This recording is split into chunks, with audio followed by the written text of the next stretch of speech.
Hello, book lovers. Welcome to the last session of the guided reading of Anne Brontë's Agnes Grey. Today, we'll reach the end of this trajectory, and I hope you have enjoyed it as much as I have.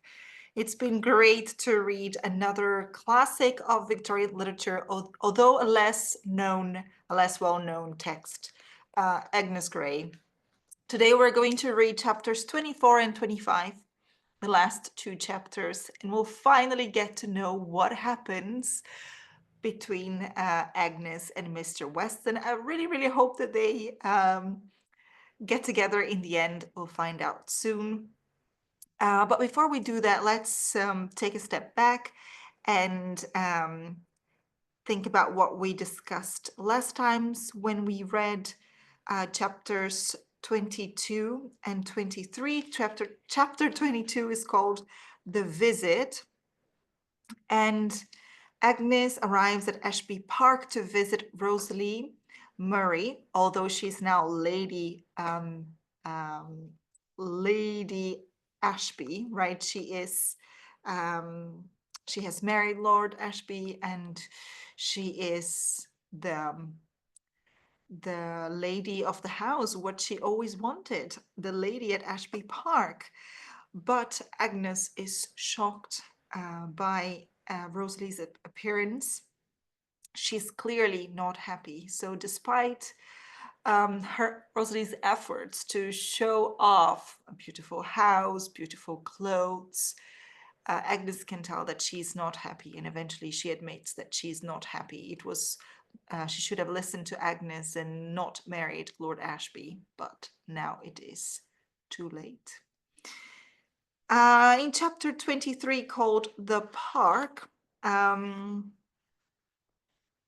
tries to comfort Rosalie, but to no avail. As her presence is not really useful, Agnes decides to leave to go back to her school, the school that she has started, boarding school she has started with her mother. Another reason why she left is because Mr. Weston has left, so she couldn't see him, which was also, I mean, we can we can tell it was one of the reasons why she decided to accept Rosalie's invitation in the first place. But she didn't see him, so she's back.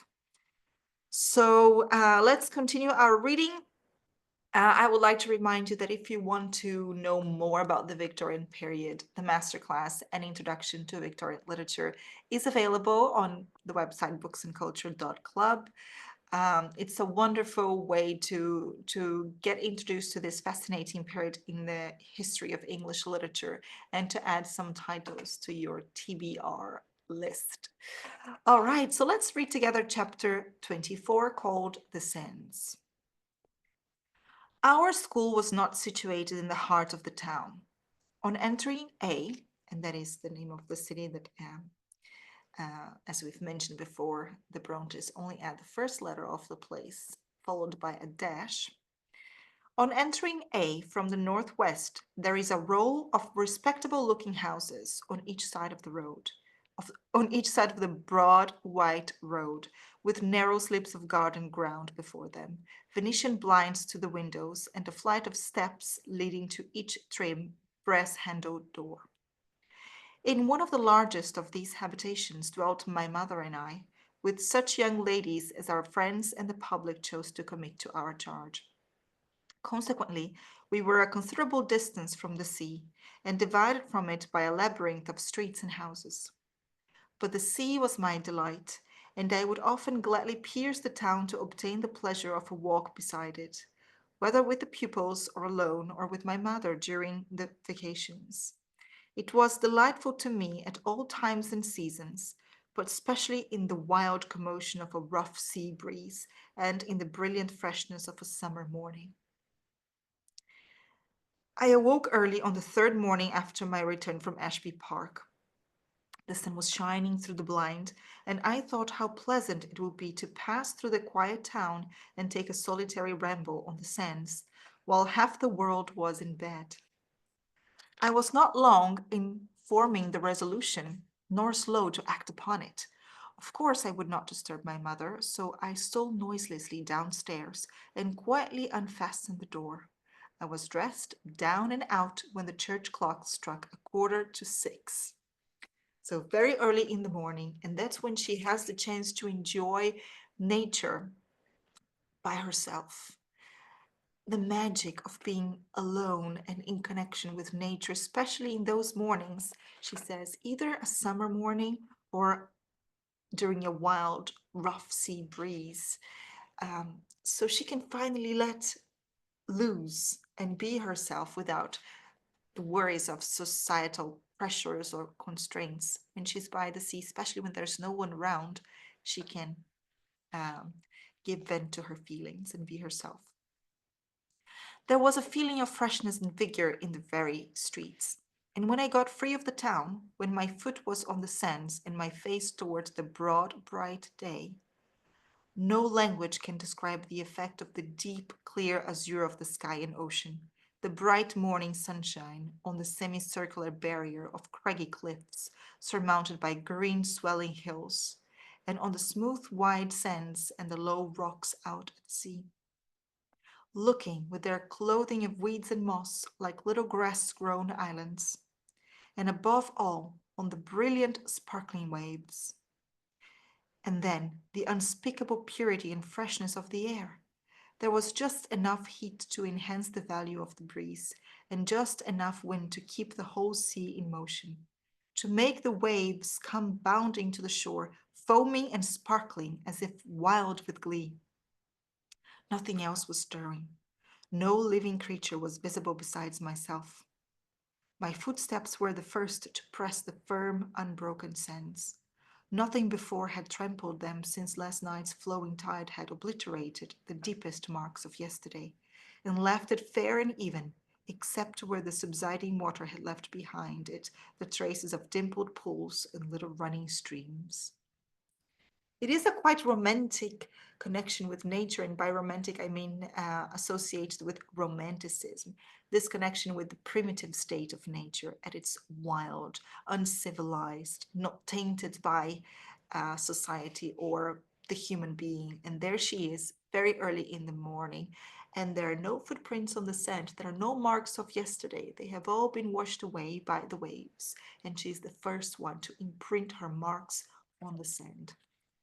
It's quite philosophical, right? And I'm sure you've had not perhaps not the same experience, but a similar experience of connecting with nature when you are in an isolated place or when you find yourself alone and you have the time and the opportunity to just think and think and think and reflect about your own existence.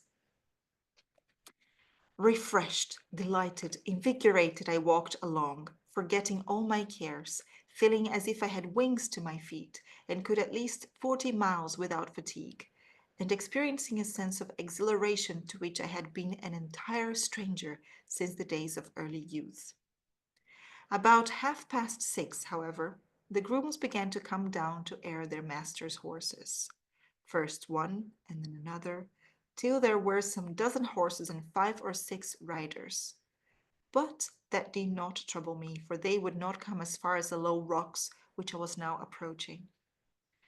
When I had reached these and walked over the moist, slippery seaweed, at the risk of floundering into one of the numerous pools of clear salt water that lay between them, to a little mossy promontory with the sea splashing round it, I looked back again to see who next was stirring. Still, there were only the early grooms with their horses, and one gentleman with a little dark speck of a dog running before him, and one water cart coming out of the town to get water for the baths. In another minute or two, the distant bathing machines would begin to move, and then the elderly gentlemen of regular habits and sober Quaker ladies would be coming to take their salutary morning walks. But however interesting such a scene might be, I could not wait to witness it, for the sun and the sea so dazzled my eyes in that direction that I could but afford one glance. And then I turned again to delight myself with the sight and the sound of the sea dashing against my promontory, with no prodigious force, for the swell was broken by the tangled seaweed and the unseen rocks beneath, Otherwise, I should soon have been deluged with prey. But the tide was coming in, the water was rising, the gulfs and lakes were filling, the straits were widening. It was time to seek some safer footing. So I walked, skipped, and stumbled back to the smooth, wide sands, and resolved to proceed to a certain bold projection in the cliffs, and then return. Presently, I heard a snuffling sound behind me, and then a dog came frisking and wriggling to my feet. It was my own Snap, the little dark wire-haired terrier. When I spoke his name, he leapt up in my face and yelled for joy. Almost as much delighted as himself, I caught the little creature in my arms and kissed him repeatedly. But how came he to be there? He could not have dropped from the sky or come all the way alone. It must be either his master, the rat catcher, or somebody else that had brought him. So, repressing my extravagant caresses and endeavoring to repress his likewise, I looked around and beheld Mr. Weston. Your dog remembers you well, Miss Grey, said he, warmly grasping the hand I offered him without clearly knowing what I was about. You rise early. Not often so early as this, I replied, with amazing composure, considering all the circumstances of the case. How far do you purpose to extend your walk? I was thinking of returning. It must be almost time, I think. He consulted his watch, a gold one now, and told me it was only 5 minutes past 7. But doubtless you have had a long enough walk, said he, turning towards the town, in which I now proceeded leisurely to retrace my steps, and he walked beside me. In what part of the town do you live? Asked he. I never could discover. Never could discover. Had he endeavored to do so then? I told him the place of our abode. She doesn't even ask what is he doing there. Because of social conventions, at the time you could not really ask direct questions like that. So she just goes with the flow and continues the conversation, really startled at his presence there, but does not dare to ask the reason why he's there. And apparently he's been looking for her address. He asked how we prospered in our affairs. I told him we were doing very well, that we had had a considerable addition to our pupils after the Christmas vacation, and expected a still further increase at the close of this. You must be an accomplished instructor, he observed. No, it is my mother, I replied. She manages things so well, and is so active and clever and kind. I should like to know your mother. Will you introduce me to her sometime if I call? Yes, willingly. And of course, call at this time and to make a visit, pay a visit, right? Not on the telephone. And will you allow me the privilege of an old friend, of looking in upon you now and then? Yes, if I suppose so. This was a very foolish answer, but the truth was, I considered that I had no right to invite anyone to my mother's house without her knowledge. And if I had said, yes, if my mother does not object, it would appear as if, by his question, I understood more than was expected. So, supposing she would not, I added, I suppose so. But of course I should have said something more sensible and more polite if I had had my wits about me. We continued our walk for a minute in silence, which, however, was shortly relieved, no small relief to me, by Mr. Weston commenting upon the brightness of the morning and the beauty of the day, and then upon the advantages of A possessed over many other fashionable places of resort. You don't ask what brings me to A, said he. You can't suppose I'm rich enough to come for my own pleasure. I heard you had left Horton. You didn't hear then that I had got the living of F in that place. F was a village about 2 miles distant from A. No, said I. We live so completely out of the world, even here, that news seldom reaches me from any quarter, except through the medium of the Gazette. But I hope you like your new parish, and that I may congratulate you on the acquisition.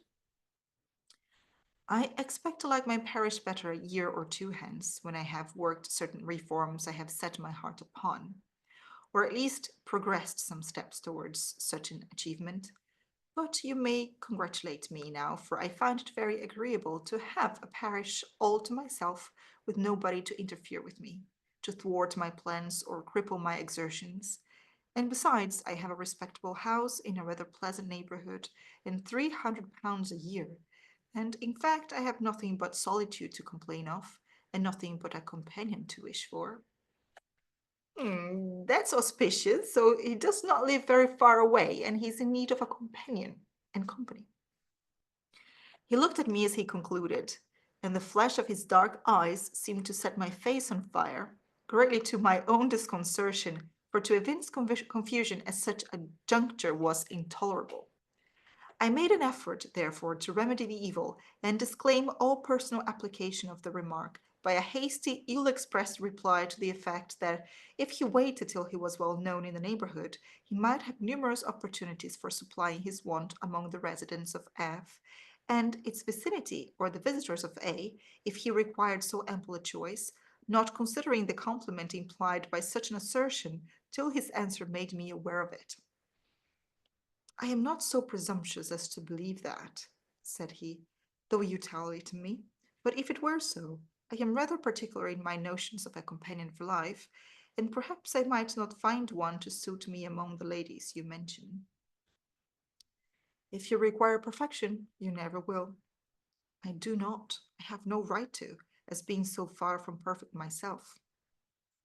Here the conversation was interrupted by a water cart lumbering past us, for we were now come to the busy part of the sands, and for the next 8 or 10 minutes, between carts and horses and asses and men, there was little room for social intercourse, till we had turned our backs upon the sea and begun to ascend the precipitous road leading into the town.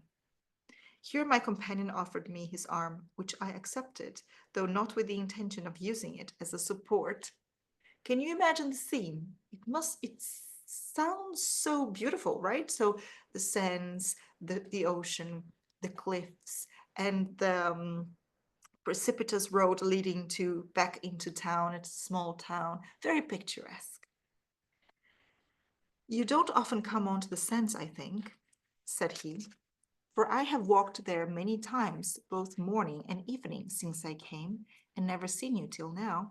And several times in passing through the town too, I have looked about for your school, but I did not think of the road, and once or twice I made inquiries, but without obtaining the requisite information. So he was looking for her, and he had been walking up and down the sands every morning and afternoon, waiting to see her. And now he finally did. When we had surmounted the acclivity, I was about to withdraw my arm from his, but by a slight tightening of the elbow was tacitly informed that such was not his will, and accordingly desisted. Discoursing on different subjects, we entered the town and passed through several streets. I saw that he was going out of his way to accompany me, notwithstanding the long walk that was yet before him. And fearing that he might be inconveniencing himself for motives of politeness, I observed, I fear I'm taking you out of your way, Mr. Weston. I believe the road to F lies quite in another direction. I'll leave you at the end of the next street, said he. And when will you come to see Mamma? Tomorrow, God willing. The end of the next street was nearly the conclusion of my journey. He stopped there, however, bid me good morning, and called Snap, who seemed a little doubtful whether to follow his old mistress or his new master, but trotted away upon being summoned by the latter. I won't offer to restore him to you, Miss Grey, said Mr. Weston, smiling, because I like him. Oh, I don't want him, replied I. Now that he has a good master, I'm quite satisfied. You take it for granted that I am a good one, then. The man and the dog departed, and I returned home, full of gratitude to heaven for so much bliss, and praying that my hopes might not again be crushed. So things are going the right direction, right? Of course, it's an idealized ending. Some convenient coincidences. By the way, do you have your coffee with you? My coffee's here. Some convenient coincidences, right? So him moving to a place so near where she was, um, But if that is fate, and fate it is, we'll see now when we read chapter 25 called Conclusion. Well, Agnes, you must not take such long walks again before breakfast, said my mother, observing that I drank an extra cup of coffee and ate nothing, pleading the heat of the weather and the fatigue of my long walk as an excuse. I certainly did feel feverish and tired too. You always do things by extremes.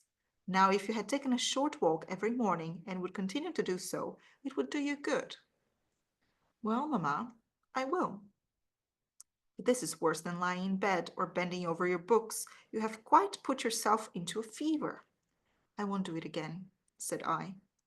I was racking my brains with thinking how to tell her about Mr. Weston, for she must know he was coming tomorrow. However, I waited till the breakfast things were removed and I was more calm and cool, and then, having sat down to my drawing, I began. I met an old friend on the sands today, Mamma. An old friend? Who could it be? Two old friends, indeed.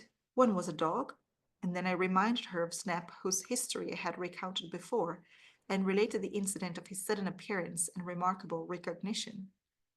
And the other, continued I, was Mr. Weston, the curate of Horton. Mr. Weston? I never heard of him before. Yes, you have. I've mentioned him several times, I believe, but you don't remember. I've heard you speak of Mr. Hatfield. Mr. Hatfield was the rector, and Mr. Weston the curate. I used to mention him sometimes in contradistinction to Mr. Hatfield as being a more efficient clergyman. However, he was on the sands this morning with the dog. He had bought it, I suppose, from the red catcher. She didn't even ask him how he came to have the dog, right? He had bought it, I suppose, from the red catcher. And he knew me as well as it did, probably through its means, and I had a little conversation with him in the course of which, as he asked about our school, I was led to say something about you and your good management, and he said he should like to know you and asked if I would introduce him to you if he should take the liberty of calling tomorrow. So I said I would. Was I right? Of course. What kind of a man is he? A very respectable man, I think.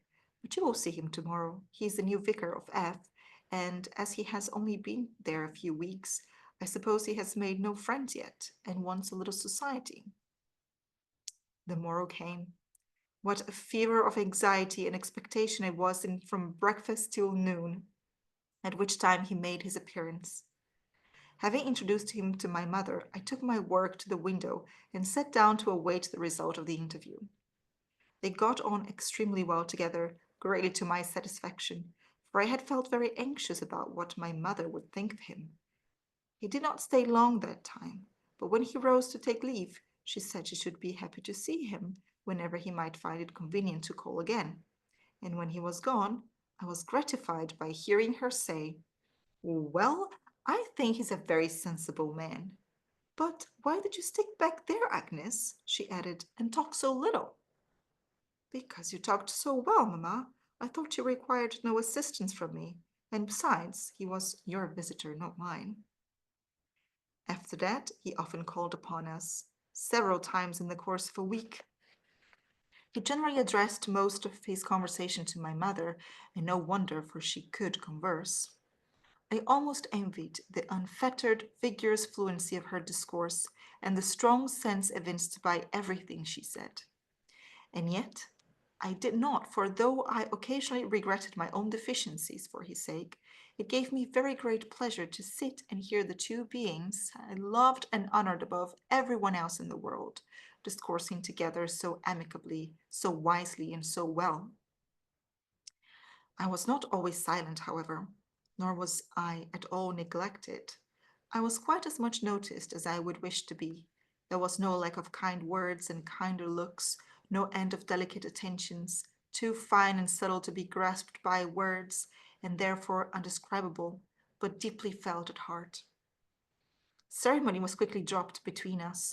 Mr. Weston came as an expected guest, welcome at all times, and never deranging the economy of our household affairs.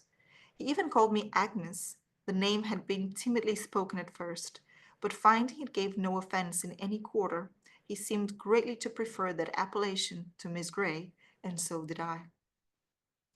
How tedious and gloomy were those days in which he did not come!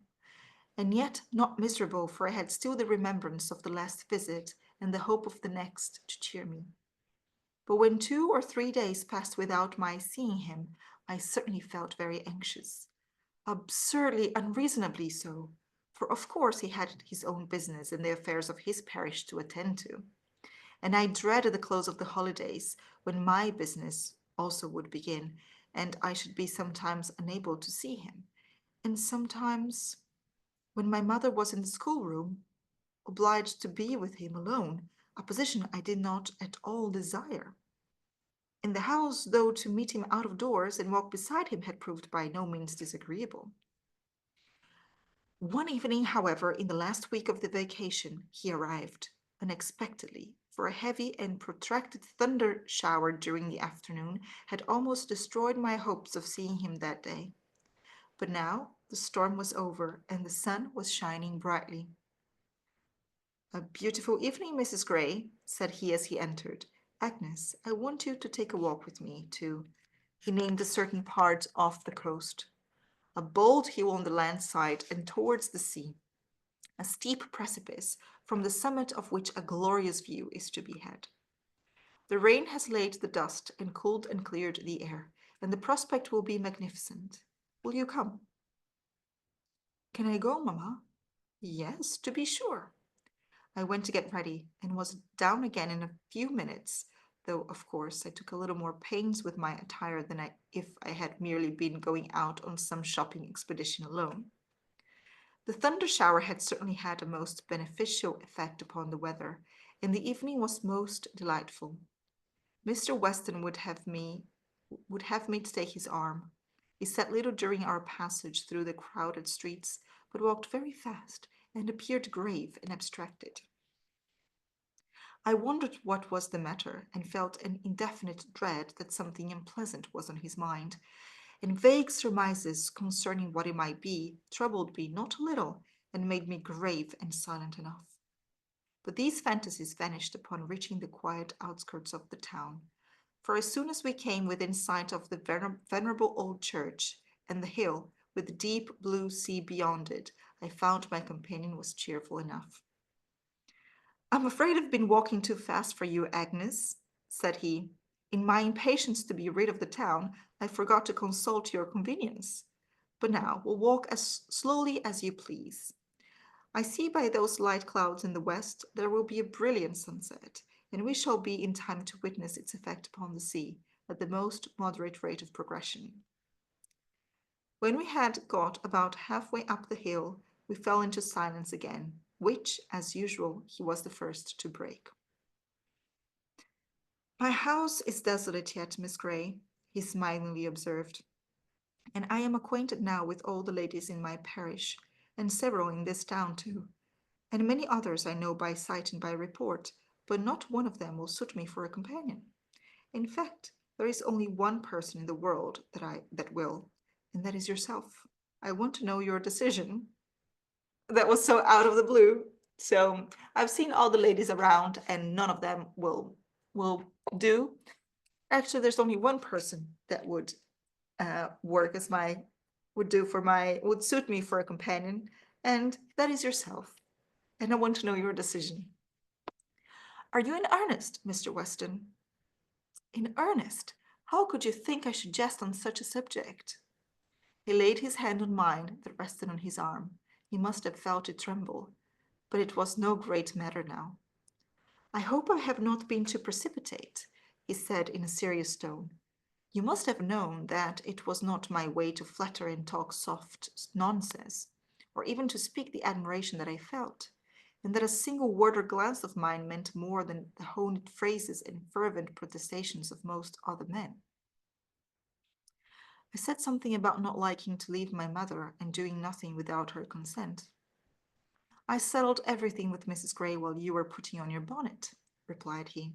"She said I might have her consent if I could obtain yours, and I asked her, in case I should be so happy, to come and live with us, for I was sure you would like it better, but she refused, saying she could now afford to employ an assistant and would continue the school till she could purchase an annuity sufficient to maintain her in comfortable lodgings. And meantime, she would spend her vacations alternately with us and your sister, and should be quite contented if you were happy. And so now I have overruled your objections on her account. Have you any other? No, none. You love me then? Said he, fervently pressing my hand. Yes. Here I pause. My diary, from which I compiled these pages, goes but a little farther. So now there's a break in the narrative, and it is in the present time. Remember, we were talking about how there was an older narrator looking back at her experiences, and now there is a break in the narrative, and who's speaking now is Agnes in the present time. So the one who has gone through all of this. So her diary goes but a little farther. I could go on for years, but I will content myself with adding that I shall never forget that glorious summer evening, and always remember with delight in that steep hill and the edge of the precipice where we stood together watching the splendid sunset mirrored on the restless world of waters at our feet, with hearts filled with gratitude to heaven and happiness and love, almost too full for speech. A few weeks after that, when my mother had supplied herself with an assistant, I became the wife of Edward Weston. Never have found cause to repent it, and am certain that I never shall. We have had trials, and we know that we must have them again, but we bear them well together, and endeavor to fortify ourselves and each other against the final separation, that greatest of all afflictions to the survivor. But if we keep in mind the glorious heaven beyond, where both may meet again, and sin and sorrow are unknown, surely that too may be borne. And meantime, we endeavor to live to the glory of Him who has scattered so many blessings in our path. Edward, by his strenuous exertions, has worked surprising reforms in his parish, and is esteemed and loved by its inhabitants, as he deserves, for whatever his faults may be as a man, and no one is entirely without, I defy anybody to blame him as a pastor, a husband, or a father. Our children, Edward, Agnes, and little Mary, promise well. So the boy has the father's name, the girl has the mother's name, and Mary has her sister's name. Their education for the time being is chiefly committed to me, and they shall want no good thing that a mother's care can give. Our modest income is amply sufficient for our requirements, and by practicing the economy we learned in harder times, and never attempting to imitate our richer neighbors, we manage not only to enjoy comfort and contentment ourselves, but to have every year something to lay by for our children, and something to give to those who need it. And now I think I have said sufficient. And this is the end of Agnes Grey. So they have found happiness, they have created a comfortable home with no ostentation, as in the home of Rosalie Ashby, where there is status, there is greatness, there is money, there is abundance, but there is no happiness. In their home, there's no abundance, there's only what is necessary.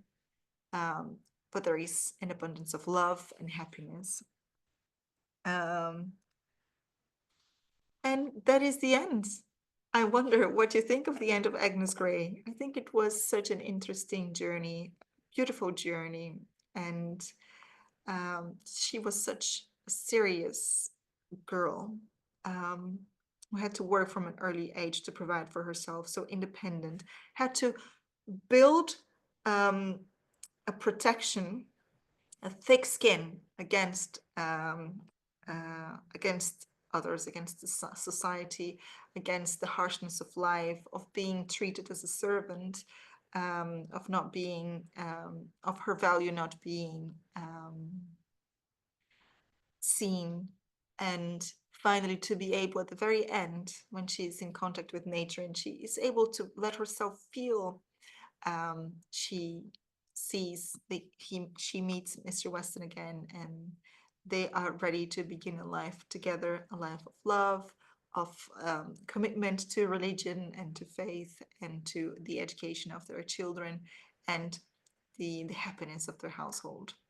a beautiful, very Victorian novel. So a lot of Victorian ideals, morality, hardworking, perseverance. These are all motives, values that the Victorians really um, um, put a lot of emphasis on, right? Really believed in. So here we are. This is the end of another series of guided reading sessions at Books and Culture. This is the third book we've read together. We began with Jane Austen's Sense and Sensibility. We read Charlotte Bronte's The Professor, and now we've read Anne Bronte's Agnes Grey. And I wonder, what would you like to read together at Books and Culture via YouTube in 2025? Let's open up the calendar. Let's create a lot of interesting things, literary magical things in 2025. I have some news that I would like to share with you coming soon. In December, there's the literary workshop, J.R.R. Tolkien and Letters from Father Christmas, a magical Christmas literary workshop. And if you are passionate about Christmas and books like I am, you cannot miss the online course, Charles Dickens and a Victorian Christmas, which is available again during the holiday season at Books and Culture.